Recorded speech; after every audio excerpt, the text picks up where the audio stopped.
สวัสดีทุกคนยินดีต้อนรับทุกคนที่เข้าสู่ซองของที่สาวน้อยร้องสารเด้อมื้อนี้ทุกคนแม่สั่งงานมาว่าไอ้กิ๊ก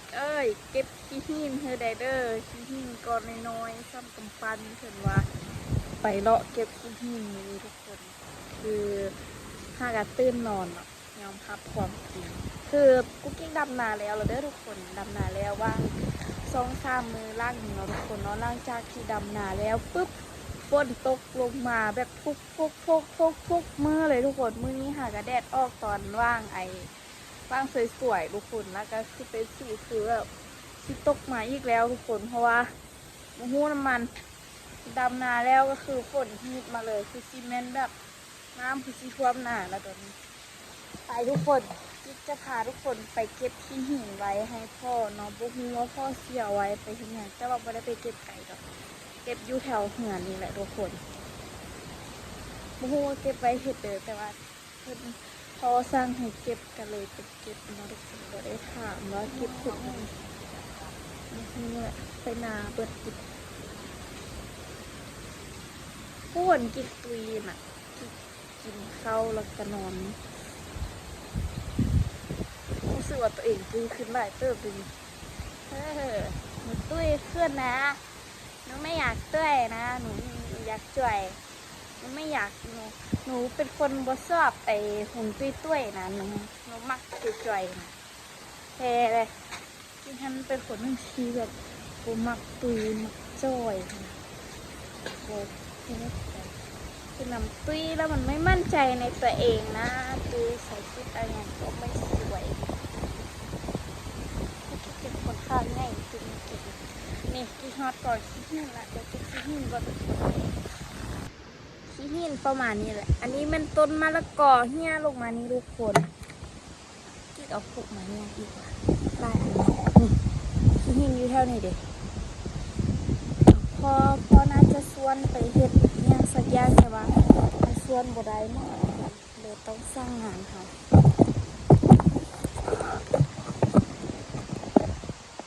พอกับแม่ไปอันไปเส้นยางแล้วคิดใส่มือก้อนเดียวมือดำ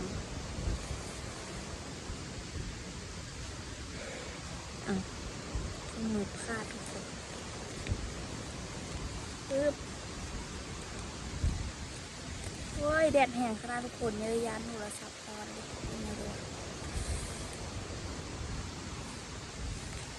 แดดแรงมากค่ะก็ออกไก่ย่าง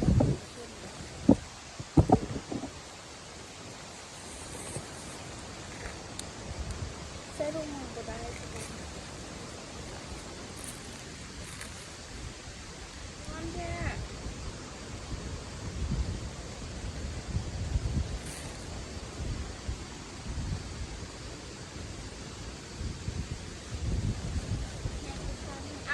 อีกอ้าวยี่นี่ก็มีเงินอีกว้าเงินไล่ตายเนี่ยตอนมีเงินมีร่วมส่วนร่วมเสียเราหลาประมาณสักประมาณไม่8,000หรือว่า10,000อยู่ได้จริงใจ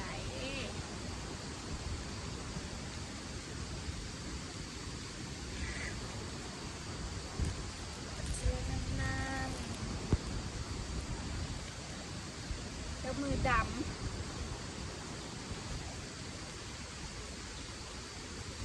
ทุกคนกี้เคยเบิ่งคลิปตัวเองอย่างน้อยนะ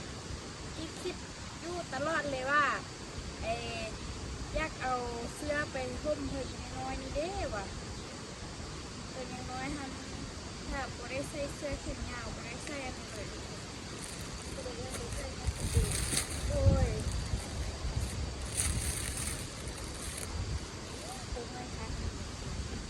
เป็นคู่ที่พอละ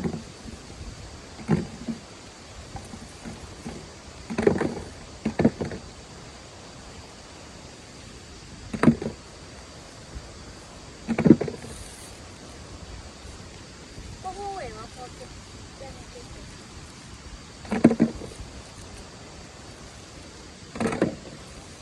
หรือว่าพอที่สร้างเขื่อนมันจะกิน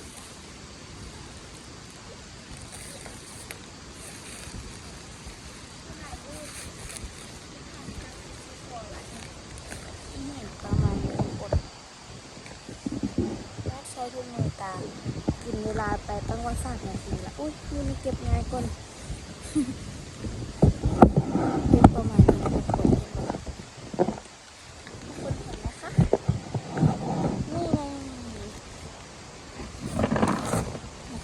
เก็บอันนี้แต่ว่าน่าจะเป็นตะเก็บไม่ทันมั้ง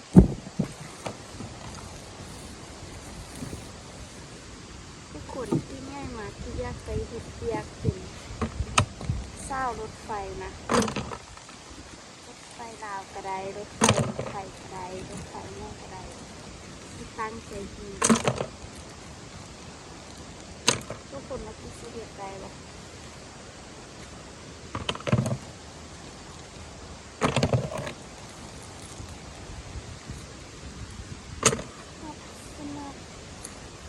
ถ้าเข้าไปครับที่นี่ออกจากประเทศที่สิบไปอยู่นำไดโนเสาร์นี่ไปอยู่ดาวอังคารทุกคนคือฮ้อนค่ะแบบนี้เนี่ยก็บ่ได้เอามาแล้วถ้าเก็บเตาแล้วเด้อพี่น้องเด้อคิดว่าสิกินตำมักหุ่งได้หนึ่งคืนมาแล้วว่าสิกินตำมักหุ่งแต่ติดเทศในช่วงนอนสั้นแต่ว่าคือใช้งานมาที่งานก่อสร้างนะคะ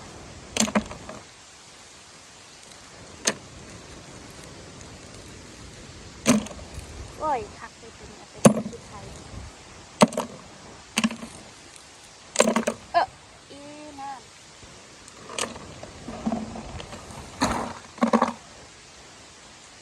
ไปสุดอื่นแล้วยุดเป็นกระหังที่ใส่ถุงมือเนาะเพราะว่าน้ำไล่เหมือนกันน้ำที่บ้านนี้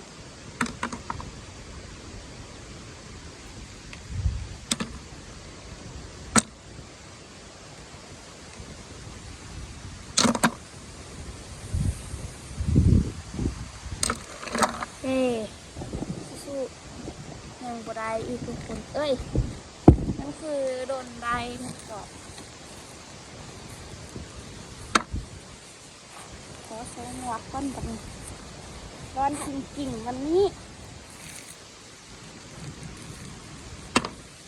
จักน้อยได้มาฝนตกด้วย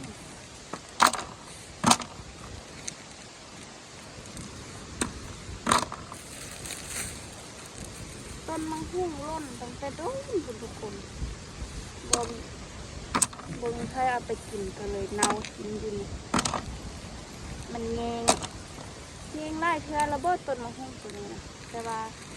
เทือนี้นะจะมีแบบจุกชีวิตเลย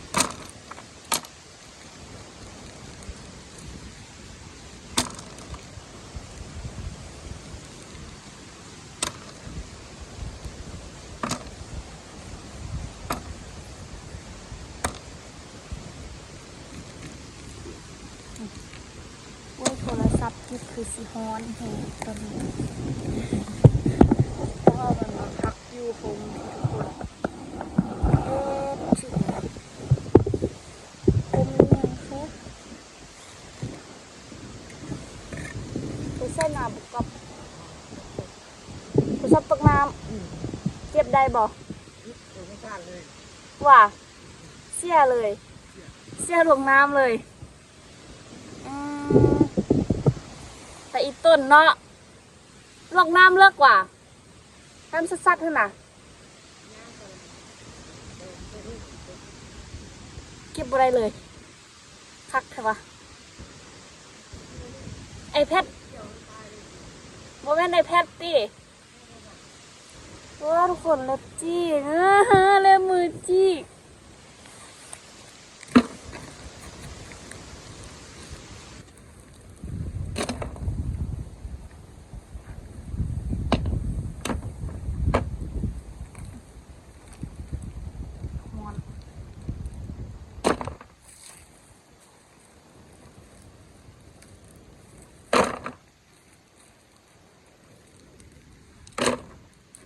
แล้วนี่เราก็ไปเฮ็ดเรียกงานพ่อ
จบแล้วกิ๊กสิไปเรียนใส่ต่อกิ๊กตอบว่ากิ๊กบ่ฮู้เทื่อบางทีกะลักๆแท้ก็อยากไปเรียนอยู่ไทยแต่คือสิความสามารถคือสิเก่งพอที่จะไปเข้าเรียนไทยอยากไปเข้าเรียนอยู่มหาลัยแต่ว่าน่าจะบ่ได้ไปลานั่นอันนั้นบางทีกิ๊กก็เรียนอยู่ประเทศลาวสิเรียนเป็นสายภาษาลาวกับอังกฤษลาวกับอังกฤษที่เรียนเป็นไอจีนกับอังกฤษลาที่ไปเป็นถ้าโบได้เป็นสายกันรถไฟที่สิไปเป็นกันที่สิไปเป็นไกด์นำเที่ยวบอสันกับไปแปลภาษาหรือว่าอันได้เป็นครูกระไดครูภาษา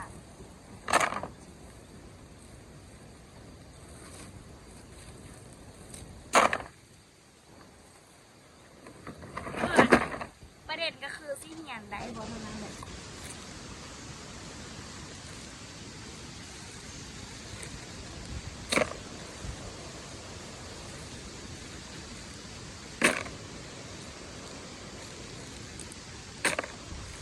ตั้งเป้าไว้แท้ๆแล้วแม่นอยากไปเรียนที่ไทยเพราะว่า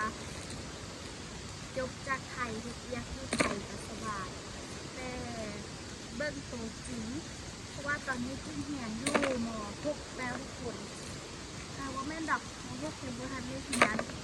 กำลังขึ้นม.6อยู่กำลังขึ้นม.6กำลังสิไปสร้างม.6ถ้าได้ขึ้นห้องเลย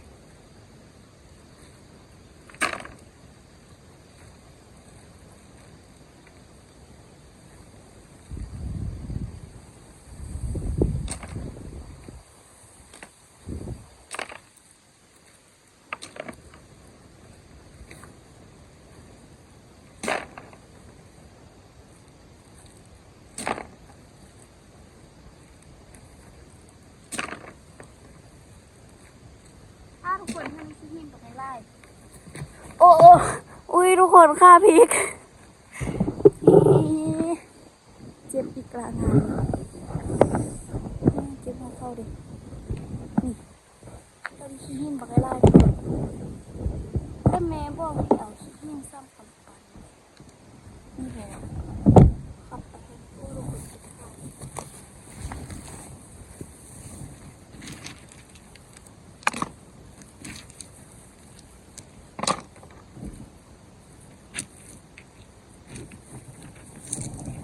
อยากไปเฮ็ดเวียกเป็นแอร์แต่ว่ายานละโบอยากเป็นละแอร์นะไม่อยากเป็นแอร์แล้วหนูกลัวหนูย่านเครื่องบินตกนะแม่แท้เลยทุกคนจิตยานแท้เลยทีแรกความฝันอยากเป็นสาวแอร์โฮสเตสแต่ว่าตอนนี้ความฝันตัวนี้ยัง 50% แต่ว่าอยากเป็นสาวรถไฟหลายก้อนตอนนี้นะทุกคนเป็นสาวรถไฟงามเลยอยากเป็นแล้วก็อยากเป็นอัน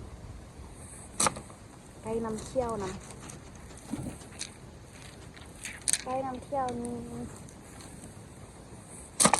เขาต้องไปสมัครที่ใส่มันต้องได้เงินเดือนเยอะๆนะ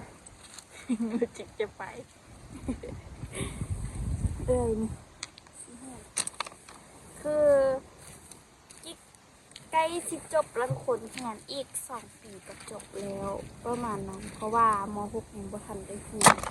หากจะขึ้นม.6 แต่ว่าม.6 ยังบ่ทันได้เรียนถ้าว่าได้เรียนม.6 ก็ยังแต่ปีเดียวปี1ปีปลายแล้วก็จบแล้วก็สิไปเรียนต่ออยู่เวียงเป็นสายภาษาสิเรียนจีนกับอังกฤษหลักๆสิเรียนอังกฤษก่อนบ่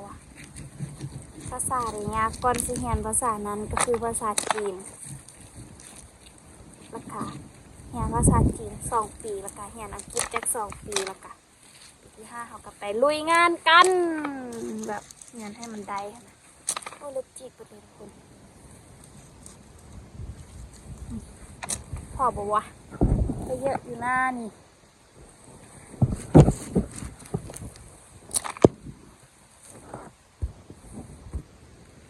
เก็บอีกจากเล็กน้อยแล้วพอ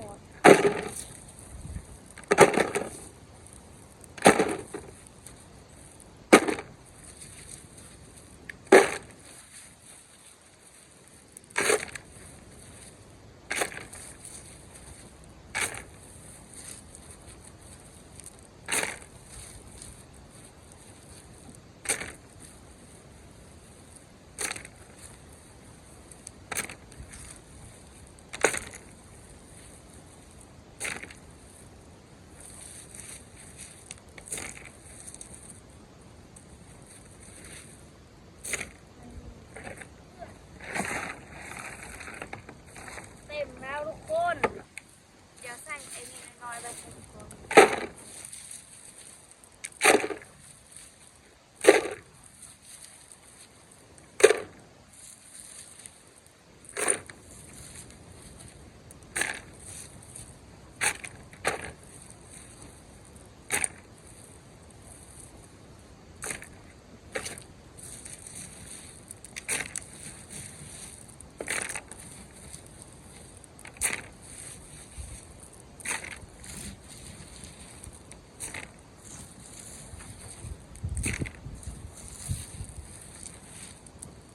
นี่พอแล้วทุกคนนี่คือเจ็กซี่เลยนี่ได้ทั้งเบิด2 คู่ไม่ไงเดี๋ยวตั้งว่า2 คู่อันนี้เต็มคู่หนึ่งอันนี้คู่หนึ่งทุกคนนี่เรียบร้อยแต่ว่าตอนนี้อยากกินตำบักหุ่งสุดๆเลย เอาไปเลยบัวก็ได้ฮ้อนแห้งแล้วเล็บมือก็จีบน้ำจึงไอ้จึงเอาหุ่งไปตำ